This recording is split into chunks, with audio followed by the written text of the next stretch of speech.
ஸ்ரீ அவந்தி திருத்தல மாஹாத்மியம் 53ஆம் அத்தியாயம் முதற் பகுதி. சுந்தரகுண்டம்.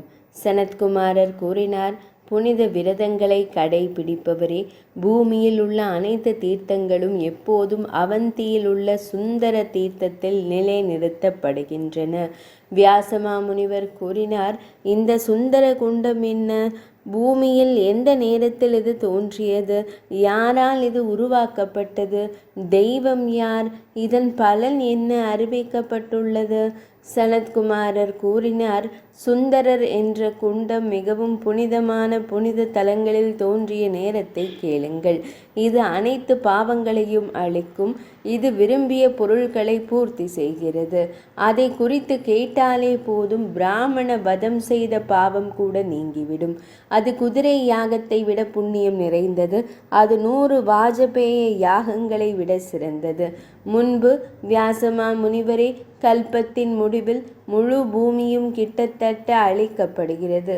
மேருமலை கடுமையான காற்று மற்றும் பலத்த மழையால் அதிர்ந்தது. பின்னர் வியாசமா முனிவரே, வைகுந்தத்தின் சிகரம் போல அதன் சிகரம் இங்குள்ள பயங்கரமான மகாகால வனத்தில் விழுந்தது.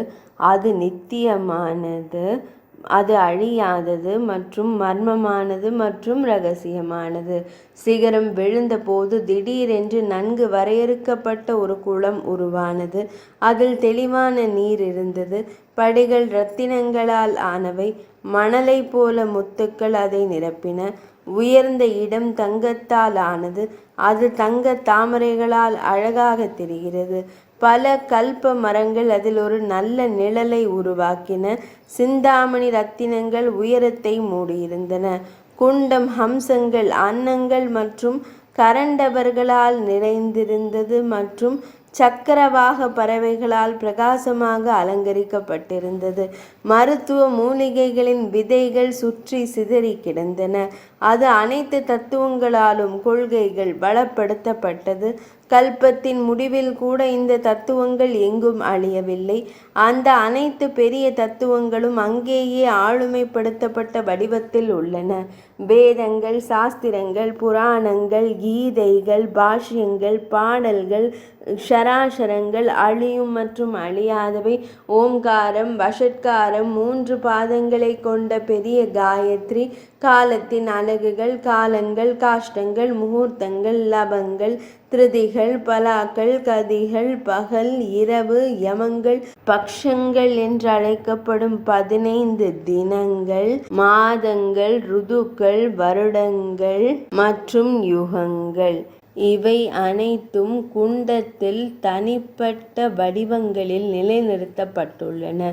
தேவர்கள், யக்ஷர்கள், நாகர்கள், குஹ்யகர்கள், கிண்ணறர்கள், கந்தர்வர்கள், அப்சர பெண்கள், யக்ஷர்கள், சித்தர்கள் மற்றும் கிம்புருஷர்கள் கல்பத்தின் பாதகமான விளைவுகளால் குழப்பமடைந்து அதனால் வழிபாடுகளை, உபாசனங்கள் செய்தனர். பிரம்மதேவர், காலர், ருத்ரர் பகுதிகளில் சக்தி வாய்ந்த பாதுகாவலர்களும் அவ்வாறே செய்தனர். சிறந்த விரதத்தை கொண்ட சில சித்தர்களும் முனிவர்களும் தியானத்தில் ஈடுபட்டனர். வியாசமா முனிவரே, கல்பத்தின் இறுதி வரை அவர்கள் பல யுகங்கள் அங்கேயே தங்கினர். குண்டம் சுதர்சன சக்கரத்தின் வடிவத்தை கொண்டிருந்தது. அது அமிர்த நீரால் நிரம்பியுள்ளது. அது தெய்வீக மரங்களால் நிறைந்திருந்தது. அது பாரிஜாதத்தின் தெய்வீக மரம் அனைத்து பண்புகளையும் கொண்டிருந்தது. அது தெய்வீக கன்னிகைகள் நீராட பயன்படுத்தும் நறுமணமுள்ள நீரிலிருந்து எழும் நறுமணத்தை கொண்டிருந்தது. சில இடங்களில் மயில்கள் நடனமாடுகின்றன. சில இடங்களில் காக்கைகள் கூவுகின்றன. எங்கோ மயில்களின் கேக்கா சத்தங்கள் கேட்டன. சில இடங்களில் அது மேகங்களின் சலசலப்பு சத்தங்களுடன் எதிரொலித்தது. இது அழகான வடிவம் மற்றும் அளவுடன் அழகாக இருக்கிறது. அதனால்தான் இது சுந்தரா என்று அழைக்கப்படுகிறது. வியாசமா முனிவரே, இது மிகுந்த புண்ணியத்தை ஏற்படுத்துகிறது. இது அனைத்து பாவங்களையும் அழிக்கும் மிக பெரியது. பகவான் ஸ்ரீ மகாவிஷ்ணு இருக்கும் இடம் அது. சுய கட்டுப்பாட்டுடன் கூடிய சிவனும் சக்தியுடன் இருக்கிறார். இவை அனைத்தும் எல்லா நேரங்களிலும் ஒன்றோடு ஒன்று அருகில் இருக்கும். ஒரு மனிதன் சுந்தர குண்டத்தில் 15 தினங்கள் அல்லது அதில் பாதி கூட தங்க வேண்டும். இதன் விளைவாக அவரது வசிப்பிடம் 100 கல்பங்கள் வைகுந்தத்தில் இருக்கும். அங்கிருக்கும் பறவைகள், புழுக்கள், வெட்டுக்கிளிகள் போன்றவை சிவபெருமானின் இருப்பிடத்திற்கு செல்கின்றன. அங்கு புனித நீராடிய வியாசமா முனிவரே, எள் விதைகள், பசுக்கள், யானைகள், குதிரைகள், தேர்கள், நிலங்கள், அடிமை பெண்கள், ஆண் பணியாளர்கள், தங்கம், பல்வேறு வகையான இரத்தினங்கள், படுக்கைகள் மற்றும் வான் ரதங்கள் போன்றவற்றை கொடையாக கொடுப்பவர்களுக்கு புனித பரிசுகளால் கிடைக்கும் புண்ணியத்தின் அளவை நான் முழுமையாக அறியவில்லை. 53ஆம் அத்தியாயத்தின் முதற் பகுதி இனிதே நிறைவடைந்தது.